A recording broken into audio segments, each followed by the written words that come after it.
So my shirt today, I don't know if you can see it or not because I never actually check myself before I start these damn things. Um, it says something to the effect of me not being able to keep my mouth shut and keep my opinions to myself. So if you've been seeing shorts from me that are a little froggy and attacking SNIF, that's for a reason. I can't keep my opinions to myself and I like to fight with people. But that's not what at all what we're talking about today. I mean, probably maybe I might be talking about it a little bit because the color of the soap has been quite the journey for me this week, and it's all about natural colorants that I'm fighting. Anyway, I will tell you more about the soap that we are making today in just a minute. But before I do, hello, I'm Mrs. Soap and Clay. Let's make stuff.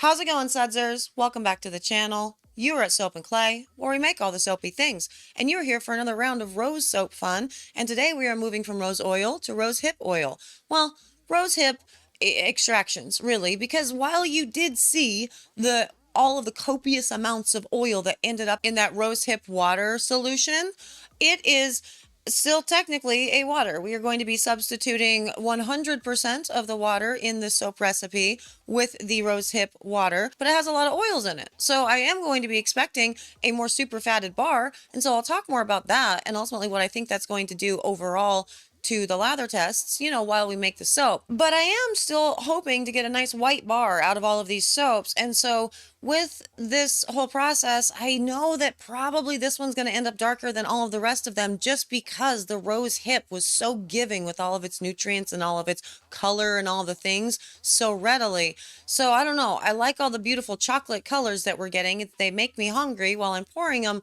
but I would still like a white soap. So still working towards that, still playing with discoloration. Let's get to the pour. We can talk more about rose hip, and I can ooh and ah and gush and all the things about how I like rose hip just generally so far while I make this rose hip soap.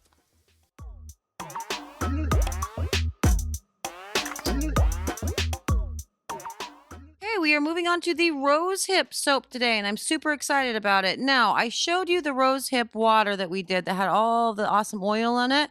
I'm going to actually do the lye solution a little bit different in this one, in that I'm going to put the rose hips themselves directly into the lye and try to get as much as I possibly can out of the rose hips when they are not crushed up, just to see what happens and see if the crushing is going to have a better effect. I am hoping that I'm going to have some nice oil in all of this, like I did in the rose hip water that we did a couple days ago.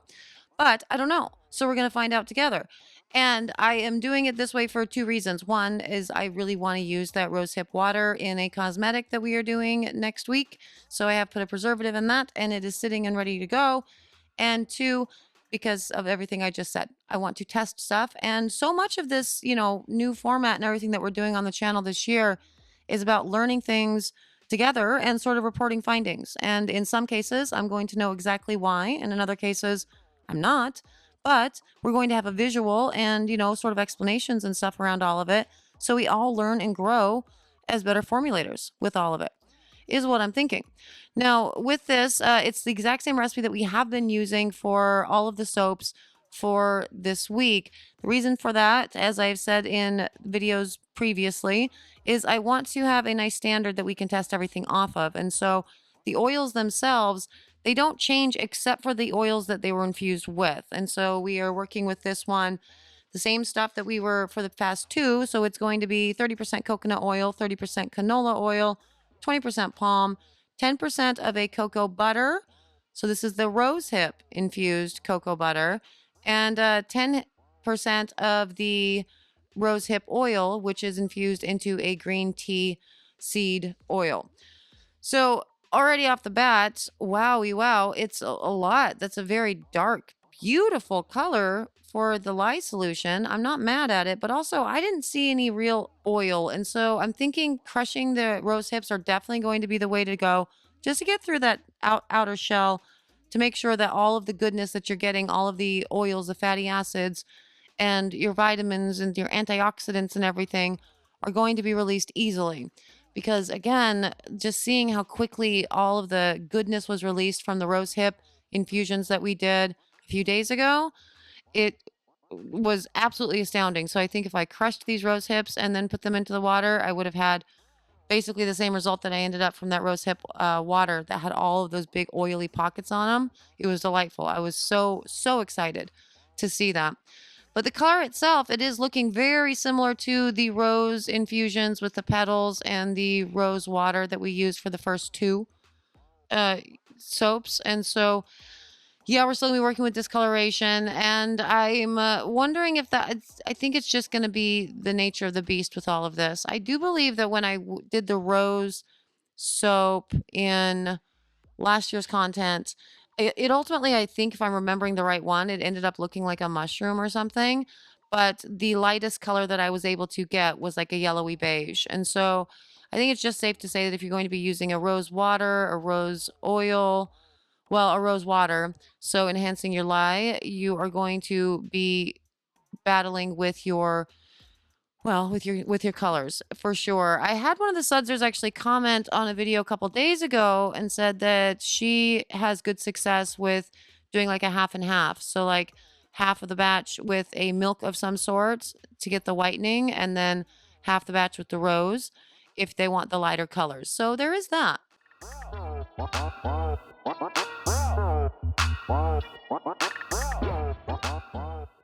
Ultimately, I don't super mind if my soaps are going to discolor, and I usually tend to lean into it. It's just, I feel like I've been doing a whole lot of darker soaps recently because we just came off the coffee month, and I don't love having nothing but dark soaps in my line. So I did want to work with some lighter soaps for this one, but that's okay. For upcoming months, we will be working with ingredients for the deep dives that will not discolor. So I can play with my lighter colors there, but I did still want to see what kind of discoloration we ultimately end up getting with this in the pour. And so this is another 3-color layered soap. Well, 3-layer soap, 2 different colors. The first and third layers are not uh, colored. There's nothing but the kaolin clay in it. And the middle layer, I put the same mica that I did for the last rose oil soap. So I want to see what the discoloration is going to look like for that. And this is, I don't know, me being weird because I really did decide that I was going to put some mica lines down on this for reasons unknown. I had said before that I wanted to do 2 soaps with mica lines, 2 soaps without. And this was where I realized that I had messed up that entire thing. So the line is a little bit wonky, but you know what? Nobody knows that but me and all the people who just watched and know that I know that my line is wonky. But that's okay. So rose hips, we were talking about that the other day and all of the benefits that come from the rose hip and why I think this is going to be a better thing to put, especially into your soaps. And the biggest reason for that is rose oil and rose hip oil. Fundamentally, they have the same stuff because it comes from the same plant. It's just there's more. It's you're going to find it in a more concentrated amount within your rose hips because they are easier to release all of the fatty acids and the antioxidants and all the things. And so you are going to have a soap that is going to be rich in vitamin A and vitamin C. A song is coming to mind that I can't sing right now because we're trying to keep it family friendly, weirdly. And so you're going to have all of your antioxidants, your polyphenols, and the moisture rich properties, the skin rejuvenation, the elasticity, all of the jazz. That's going to come from the rose hip in more, it's going to be a more concentrated amount because the rose petals themselves, they just don't hold on to those oils. Those oils are really, the fatty acids are really found within the seeds themselves, the berries, which makes a lot of sense because that's like the total DNA of the flower and the plant and all the things. I don't know. Somebody understands plants a whole lot more than I do. So you can definitely educate us on all of this. There are a lot of sudsers who have rose bushes, actually. And so they're looking forward to when rose season comes so they can start playing with this. And I think that's great. But yeah, so you're going to get more amounts of that within your rose hip. And as a result, I'm going to say that this is going to be a more beneficial way to incorporate it into your soaps because you need a lot of something within a soap in order for it to A, not only survive saponification, but two, make a difference at all. If that difference that we're looking for is an increased or a better performance. Because if this soap will already be awesome at 30%, coconut oil, 30% canola, 20% palm, 10% of a green tea oil and 10% of a cocoa butter, then why bother doing any of this? You know what I mean? So that's what the tests are going to be for tomorrow, which is very exciting. But for now, let's go check out the cut of this guy.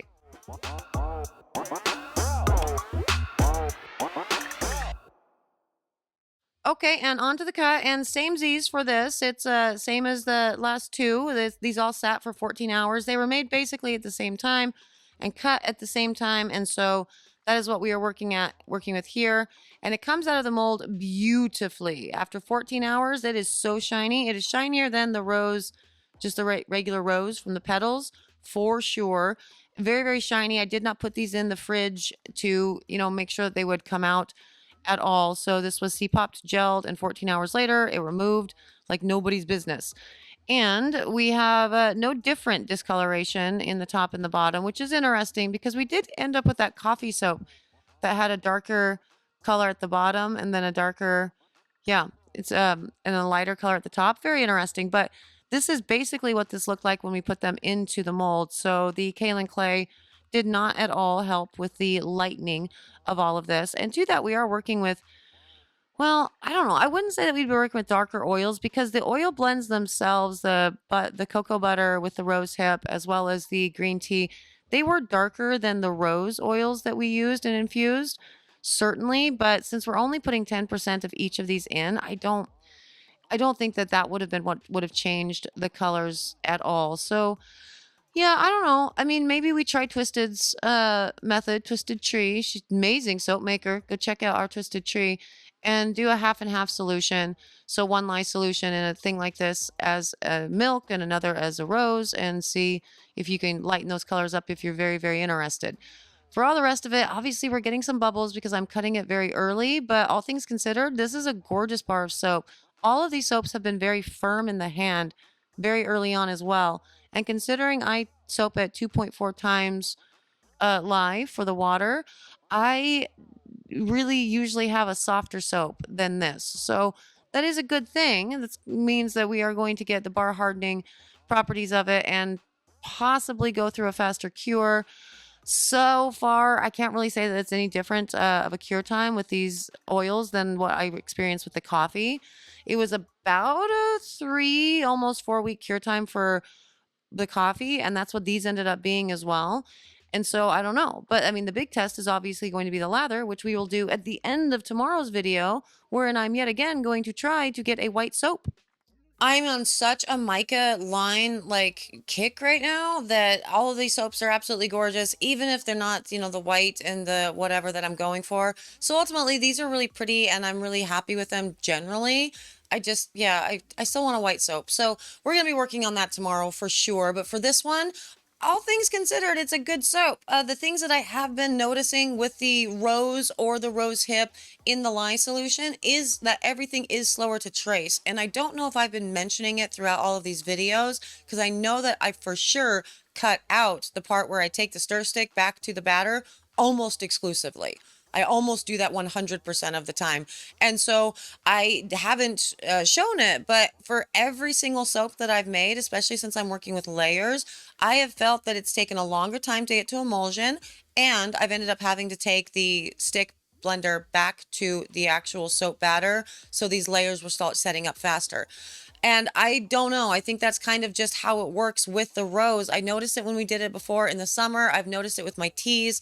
I still maintain that it has something to do with the tannins or the polyphenols, something like that, that's making it slower to trace. So something to keep in mind, I suppose, if you're wanting to go for a batter that's going to be highly fluid, you could consider maybe rose, maybe some tea. I don't know. It's kind of an option to consider, Now, I know you guys haven't seen it yet, but I think it would be kind of fun for in the comments for this one to predict which rose rose soap you think is going to perform the best, even though you haven't seen the last one, in tomorrow's test, because that's what we will be doing. We'll be making the fourth and final soap, plus testing all 4 of these soaps.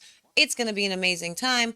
If you want to, be here for that, subscribe and like and notify and bell and comment, because that just helps me, and that would be awesome. For the sudsers who do all of that, hey, you're awesome. Thank you for doing that. I appreciate you guys so much. The submissions are due today, so make sure that you get the submissions in for Project Soapway, because we will be kicking that off really, really soon. We've got another week of cosmetic content and then the Project Soapway challenge winners, and so, submit. It's coming fast for sure. And yeah, I'm going to go because my robot just turned on and it's heading my way. So I will not be able to cut that out of the audio, but I will see you guys all again tomorrow for the 4th and final round of rose soap and tests. Soapy fun.